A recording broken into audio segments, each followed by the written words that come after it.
We come to Berlin, we American presidents, because it's our duty to speak in this place of freedom. Mr. Gorbachev, tear down this wall. Welcome to the Fidelis Leadership Podcast, a place of learning for those who aspire to leadership excellence. Here's our host, Mike Etor. Alan Heymann has a knack for coaching fellow introverts, helping them find their superpowers in an extroverted world. He also specializes in coaching through transitions. To date, Alan has coached leaders who were born in 26 countries and work on 5 continents. Alan is also the author of the book, Don't Just Have the Soup, 52 Analogies for Leadership, Coaching, and Life. And we're going to talk about that during today's conversation.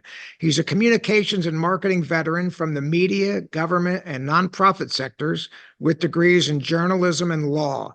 Alan has spent time as a reporter, anchor, editor and producer, spokesperson, business owner, activist, and team leader. His entire career has focused on doing good in the world by helping others grow, and I think we can all relate to that. Alan, I'm so pleased you're here. Welcome to the Fidelis Leadership Podcast. Mike, thanks so much. It's great to spend time with you and your listeners today. And wow, did that make me sound great? It's almost like I wrote it or something. Well, let's get into the meat of it. I mean, it looks good on paper. Let's see, but I'm sure you know that it's just a glimpse of your background. So to that point, the first question I usually say or offer is, it didn't do you justice. I know you've got a rich background. We talked a little bit about it before I hit record. So what more do we need to know? What more is the leaders out there listening to you need to know about Alan Heymann? You know, the bottom line, and I say this to almost every leader that I'm speaking with about a potential coaching engagement, is I was a journalism major. I was a journalist. I was a communications person for a couple of decades before becoming a coach, which in all honesty makes me an expert in exactly nothing. I am a generalist to end all generalists. I always have been throughout my career. It helps me take a broad view of things. It helps me communicate complicated ideas to a lay audience, as I did during my communications career. And as a coach, it helps me understand those boundaries between expert and coach. And it helps me see who the experts are on any of those given issues that we talk about with our clients. And these are things like imposter syndrome or managing up or delegation or, whatever those things are.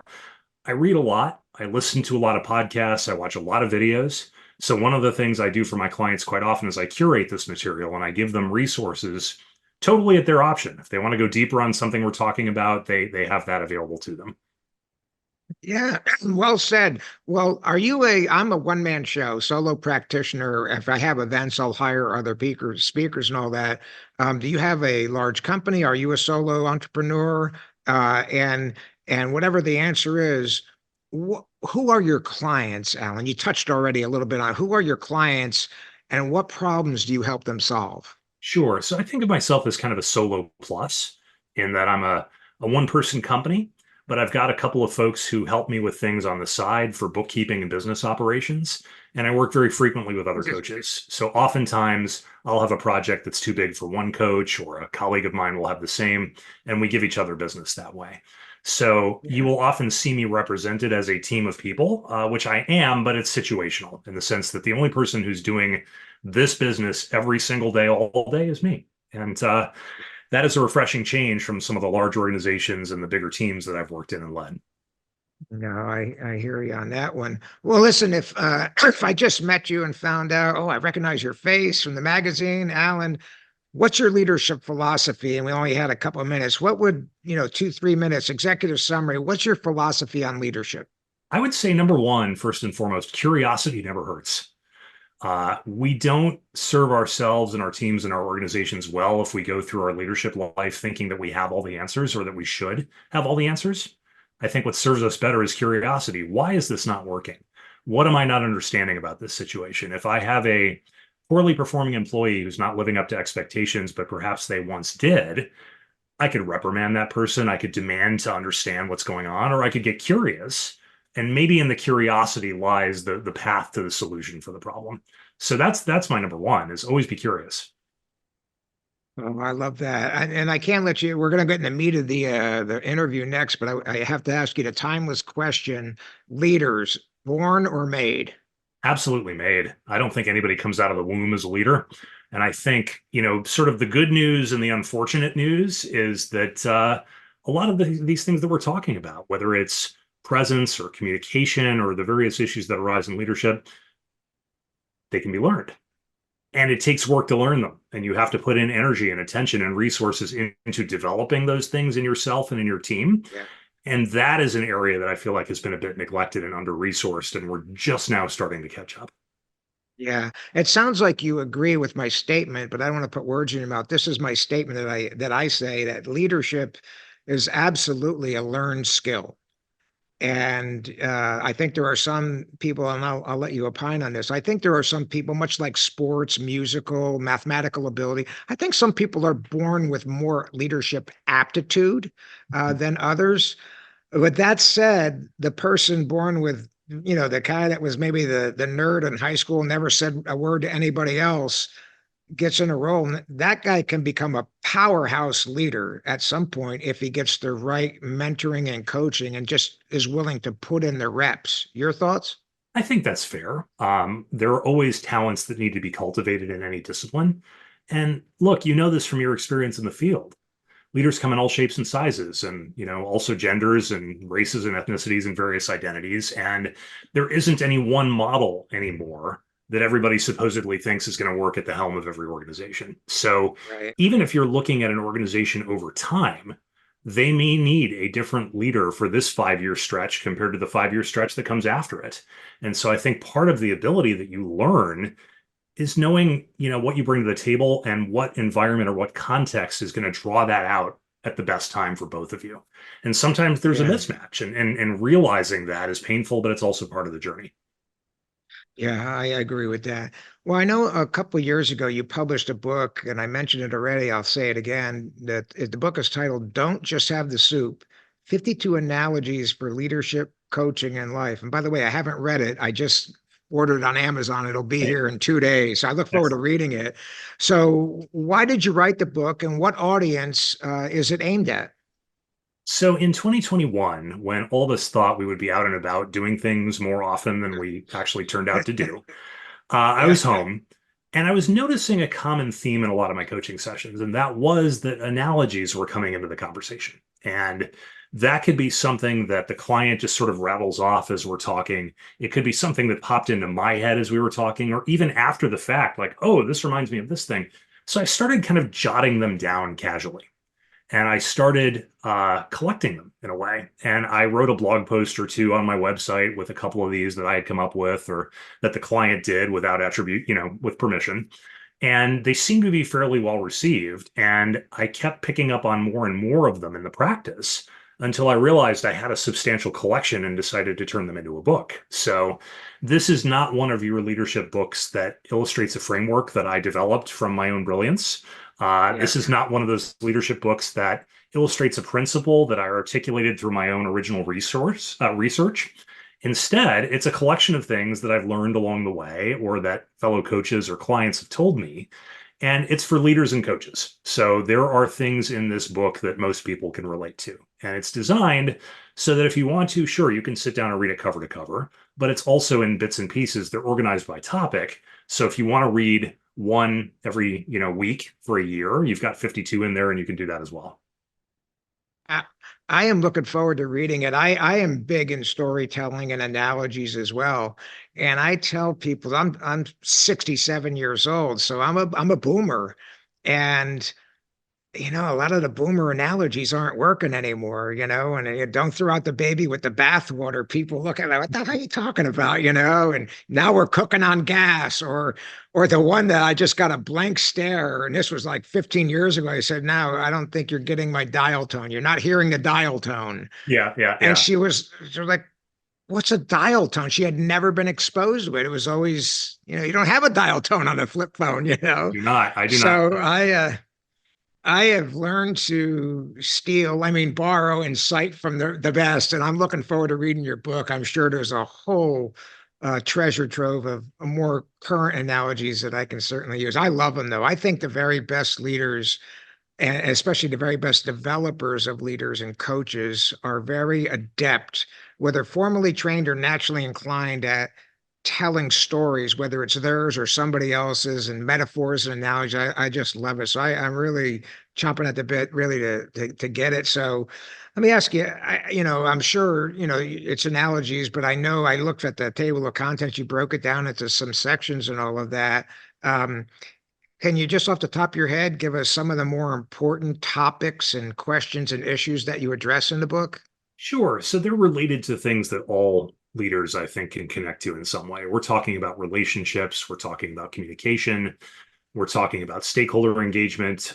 There's a bit about the leader mindset in there and about coaching itself, because I use them sometimes to describe how the coaching process works to a client or a prospective client. And in terms of the subject matter itself, you're going to find analogies about food. You're going to find analogies about household chores and transportation and buildings, and things that are immensely relatable and somewhat true. So you don't want to, go off into misleading people with these. They have to be both relatable and true at the same time. And I'll also tell you that the collecting hasn't really stopped. I've written a few more since the book was published, and there may be more news on that front to come. Well, I love it. I love it. Well, let me ask you, Alan, what you've said it's for coaches and leadership developers and all that, but I think what you just said, it also is good for just leaders. So anybody in a leadership role at any level. If I believe that's true, you're nodding your head. Can you expand upon that a little bit? Absolutely. I think one of the things that we do well as coaches is we help our clients reframe their thoughts. And sometimes it is simply the act of looking at something through a slightly different lens that will help bring them the clarity that they need to overcome the obstacle, tackle the problem, whatever it is that's standing in the way of their effectiveness. And I think the book can do something similar in that if you're confronting an issue with a member of your staff, let's say, and you spot an analogy on page 37 or whatever that is connected in some way to your situation, maybe it helps you understand that situation a little bit better, or maybe it helps you convey your sentiment to the other person a little bit more effectively than just your own original words or ideas might. Yeah. How long did it take you to write the book, Alan? Well, what I like to say is that the process of compiling, writing and compiling these analogies was a multi-month process.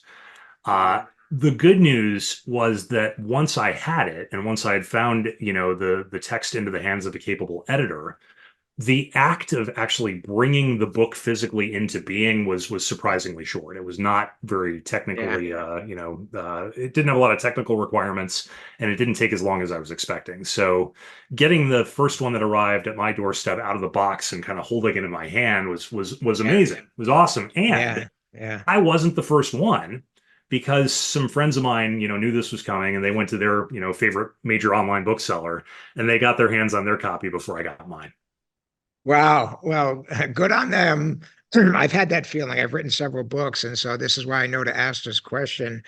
While you were researching and compiling and stacking these analogies in a logical sequence, did you have any epiphanies? And, did you, I never really thought about that myself that much deeper. Did any of it change how you approach your role? I think it did. It gave me a little bit more confidence just to play a little bit, in that, to try out an idea that's just an idea that you're using for the first time in a coaching session, and to be as unattached to it as to say, let me throw this out there and let me see what your reaction is to it. Let me see if this idea resonates with you, requires a certain amount of courage. It requires that non-attachment that I mentioned. And I think the process of doing that over and over again to get at some of the source material for this book, but also afterwards, has opened my mind a lot more and enabled me to help my clients open theirs. Yeah, I would assume that you use the book in your practice. I do. As far as your clients, do you have your clients read them as well? Well, no reading that I offer my clients is ever required, whether it's, Adam Grant or Alan Heymann, right? It's an optional resource. But I will say, whenever I sign on a new client, I send them a little welcome package in the mail with a copy of my book, because why would you not? Right. Yeah, exactly. Well, listen, you've had a very robust professional career. on top of the coaching and mentoring that you now do. So you've been exposed, Alan, to a lot of leaders, I have. both on the bell curve, both wildly effective and somewhat ineffective. And I'm saying that, kind of gracefully and charitably. Yes.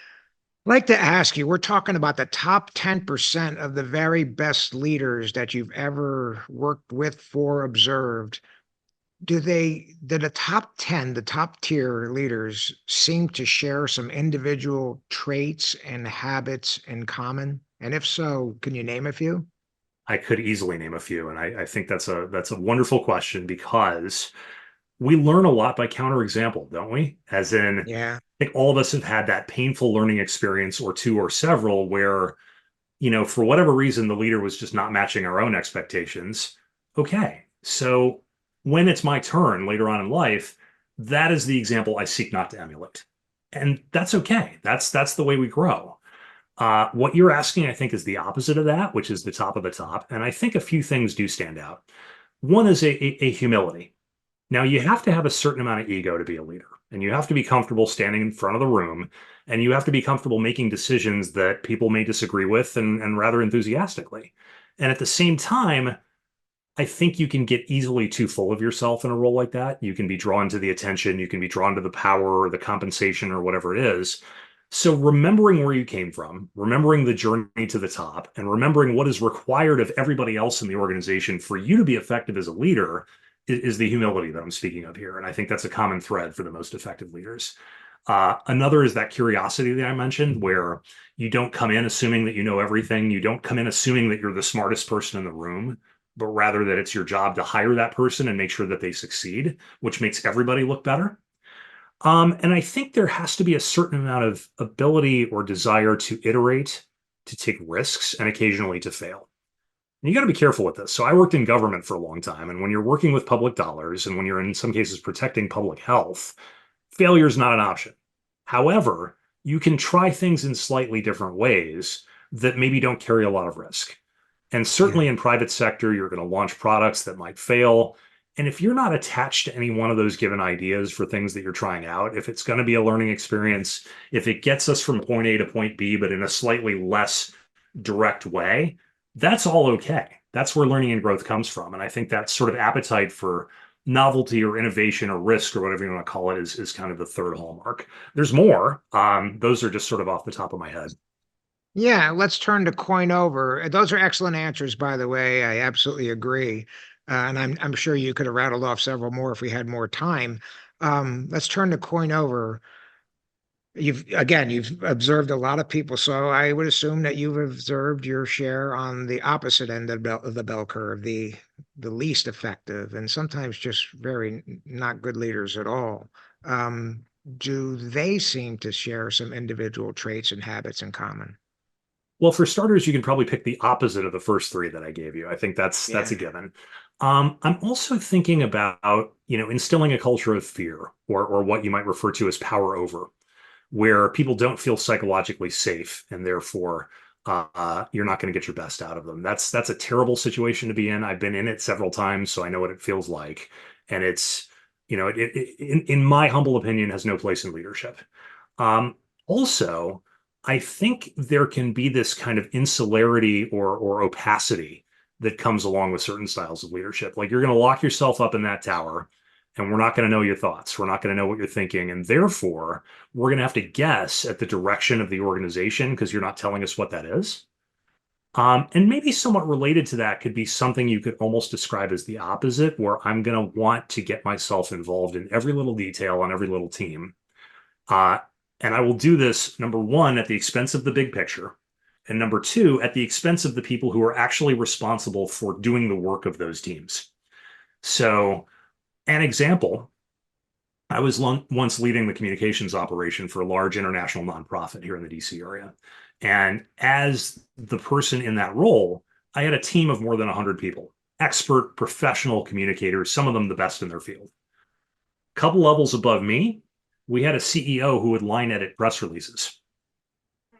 So what does that do when you have a CEO who is line editing press releases? to all the people below the CEO in the chain of command in terms of their perception of their ability to execute, their perception of their relevance in the job that they're doing, their perception of their contribution to the organization. It's devastating, and it doesn't have to be that way. And you got an army of people below you who can work on the press release, but only one person can be the CEO. So, got to let all those details go and leave it to the team. Trust them, delegate to them, and do a complete delegation. Otherwise, no one is going to succeed to their full potential. Yeah, that is that one example right there about line editing. I've seen it. I've absolutely seen it. And I've had a couple clients that were guilty of similar things. And so using that example, what I would coach somebody, and I'll let you opine on it. My thought is, Mr. CEO, if you feel the need to line edit a press release that a bona fide, seasoned, savvy, experienced communicator has written for you, you either need to back off and rethink your MO, or you probably need another communicator, because what you're saying is he or she's just not good enough. And the latter is probably not the case in big companies and all of that. And yeah, so is it the individual or is it the role? And what is it that has you hanging on to this particular operational detail or this aspect of your former work life and not being able to let it go, not being able to delegate it? Yes, I will tell you, this might surprise you because I don't know if you've got any military affiliation, but senior officers, generals, and admirals are on the hook to give a lot of speeches. And on their staff, they literally have people whose role, military folks, speechwriter, and they do so many, it's impossible for them to do line editing and things like that. So the trust that you are, I believe, advising people have in this example, they have to have that trust. And as you would expect, a fair amount of these folks that do the writing are majors and colonels, and a lot of them get out and go in the communications field once they retire or leave the service. Is pretty, yeah.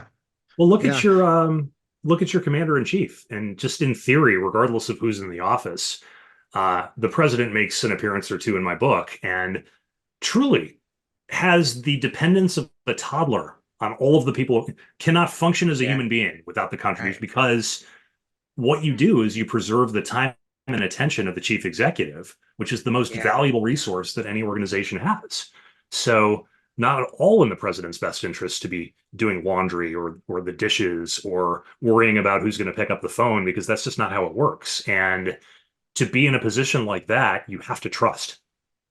Yeah, I agree with that. I often tell CEOs, there's only one person whose job description, his roles and responsibilities include sitting back with your feet on the desk, staring out the window and contemplating the next 2, 3, or 4 years and what's AI going to do to this industry and things like that. There's only one guy who's formally tasked with that, and that would be you, Mr. CEO. So if you're doing somebody else's job, it's safe to assume nobody else is doing yours. That is true. And of course, that's not what they're paying you the big bucks for, as you know. They're paying you for vision and making things happen. And I love your thoughts about harnessing. The president's a great example. I mean, no one, we're many decades beyond the time when the president was pulling all the levers and turning all of the dials on running this nation. It's just impossible. And who knows how many thousands of people indirectly touch that lever at some point, whether That's how through the system works. Conception to execution and supervision and all that. So I agree with that. I want to throw an ad lib question at you. I find, Alan, that most companies have no formal leadership training whatsoever. I don't know what been your experience. I find most leaders out here, including very good ones, very, very good ones, accomplished people, have no formal leadership training. If you were talking, if we could get every CEO in America to listen to your next few statements here, how do you tell someone who has never received any formal leadership training that he really should invest in leadership training for him and his leadership team and the potential leaders of 10, 15, and 20 years from now? Because many of them don't get it because it's like a dysfunctional family. I've had them say, well, Mike, I didn't get any of that. And look at me. I've done great. Any thoughts? I have so many thoughts. I think what I would say is that everybody can always get better at it, regardless of how long you've been doing it and how successful. And it doesn't have to be that hard. Look, leadership is not easy. It takes time, it takes effort, it takes energy, and not everybody is cut out for it. So, by the way, when I'm working with people and they realize they don't want to be people managers anymore, fantastic, wonderful realization. Good to know that. For everybody else, the basics are important and they're not that hard to cover. But I think, as you say, it can be pretty rare. So the notion of here's a person who's on a team, and on Friday, they go home from that job where they've been successful as a member of that team for a number of years, and they walk in Monday morning and they're the leader of that team, and that's the only thing that has changed. That's crazy.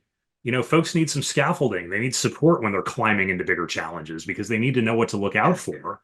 And you can avoid making the mistakes that your predecessors did. You can avoid learning things the hard way if somebody can help you. And, I think to your question, I tend to look at what the incentives are for change. And the person that you noted in your example, very successful, authoritative, leader, did it their own way. No incentive to change there because everything's fine. But everything could be better. So I think making the case for leadership development requires making the case that it can be better. Yeah, I agree. The follow-on question for that to that is somewhat related, but I have found that many professionals in their 20s and 30s look at somebody like me or somebody like you and say, yeah, our company won't pay for it for me. And I'm a newlywed. I got a new baby, got a mortgage and all. I really can't afford Alan or Mike or whatever the case may be. And they often, even if they could afford it, they often believe that, I'll get to that when it's time for me to be an executive. I'll do it. You know what I mean? I'll get coaching then. And I tell them, geez, don't waste your 20s and 30s, because first of all, you never know when you're going to get the call, to be an executive. And that's, that's not the best time to start learning how to be an executive, ideally, It's true. So I want to get your thoughts on that. What advice would you give to 20 and 30 somethings out there? Some of whom are maybe even somewhat, maybe I see what my boss and my boss's boss do. I'm not sure I want to do that someday. What do you tell them? And if finances are an issue, are there any alternatives? Sure. And recognizing there's some self-interest in this answer to the question, given, how we both make our living. Of course, yes. I wish personally as a leader that I had known what coaching was sooner and that I had signed on for it sooner. It had a transformational impact on my career at a time when I was making a nonprofit salary and had to pay for it out of my own pocket. And I'm still reaping dividends from that initial engagement today as a coach myself. So I'm not suggesting that everybody's experience will be typical, but I do know that it is a methodology that works. I do know that it is growing. I do know that it is no longer confined to the top executive ranks of the top organizations because there's more demand and there's more people going to coaching school and there's more coaching programs available. So if finances are really an issue, there are plenty of nonprofit organizations that receive pro bono or low bono coaching services, either from coaching organizations or individuals. There are plenty of people who are in coach training programs who are looking to get hours for accreditation, as I once did.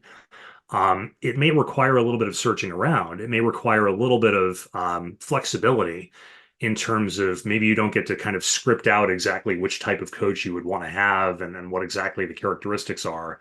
And then you find that person as if you're paying out of your own pocket or if your work is, but options are available. I think the occupation, the discipline of coaching has become more accessible and more available over the last 10 years. And I expect it's going to continue to be so. And I think that's a good thing because not everybody wants to work with the executives if you're a coach. I do, but I also work with emerging leaders and I love that work because you can have a tremendous impact over a long period of time.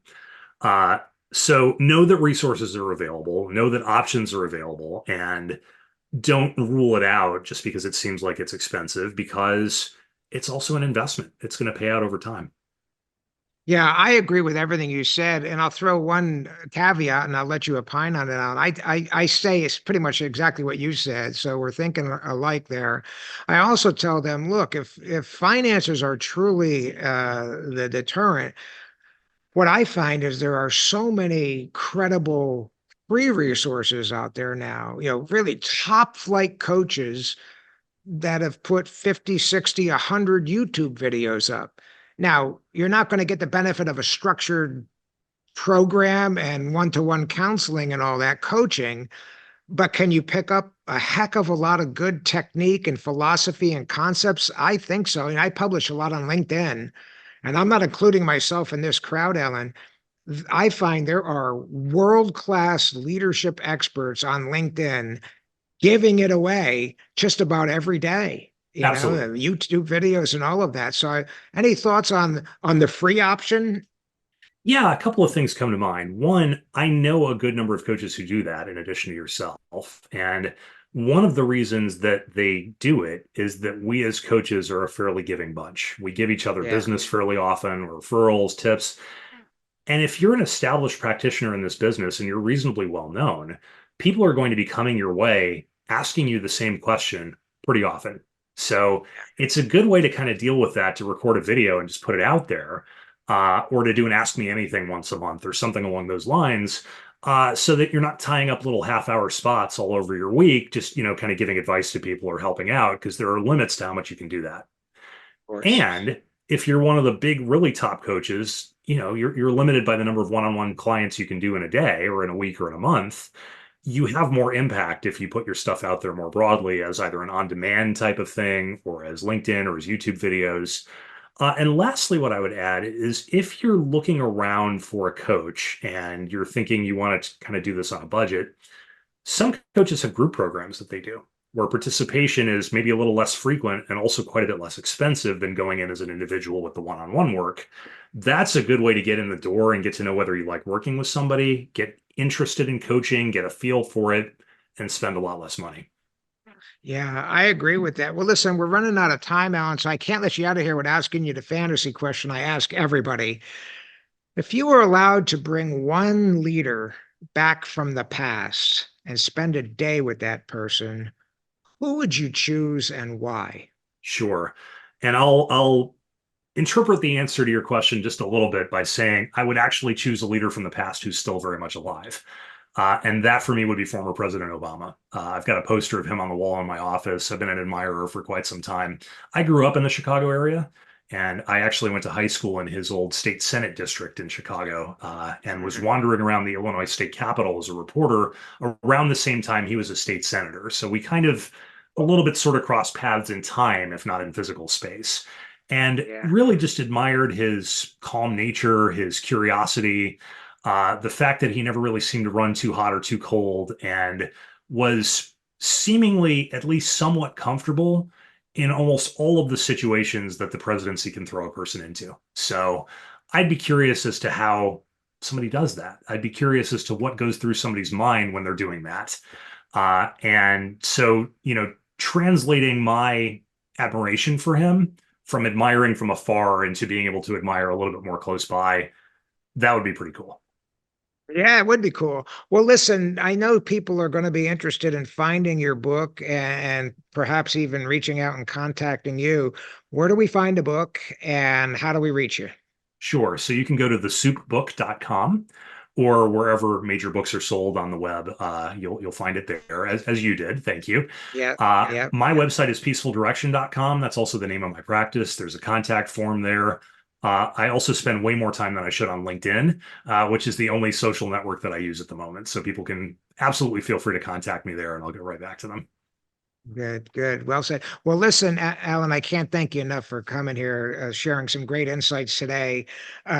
Selfishly, I would ask that you consider coming back and doing it again sometime. Absolutely, I will. Thanks for the time and the attention. And it was great to sit down and chat with you for a little while. Same here. Thank you so much, Alan. Good luck to you. Thank you so much.